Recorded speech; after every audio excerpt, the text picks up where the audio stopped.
Dalam proses verifikasi administrasi yang dilakukan oleh KPU Palembang terhadap para calon legislatif yang didaftarkan oleh partai politik beberapa waktu lalu melalui proses DCS, banyak ditemukan caleg yang terdaftar ganda, baik itu internal maupun eksternal.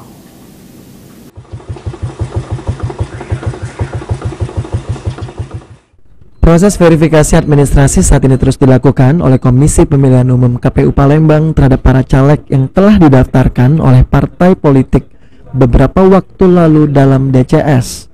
Hingga saat ini, menurut salah satu komisioner KPU Palembang, M. Joni, jika KPU Palembang telah melakukan verifikasi administrasi sebanyak 30%.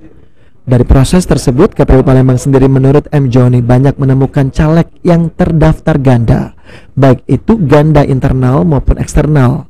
Selanjutnya dalam proses perbaikan, menurut M. Joni, KPU Palembang akan melakukan verifikasi dan klarifikasi ke partai politik terkait temuan data ganda tersebut.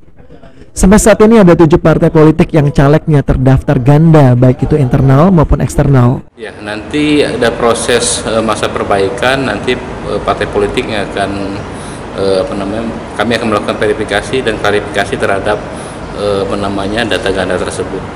Ada berapa lah Pak? Sejauh ini ada 7 partai politik yang ganda. Jadi ada yang ganda eksternal, ada ganda internal. Hasil verifikasi administrasi caleg yang dilakukan oleh KPU Palembang ini nantinya akan tampil di silon masing-masing partai politik untuk dilakukan perbaikan dari tanggal 26 Juni hingga 9 Juli mendatang. Firman Hidayat, PAU TV.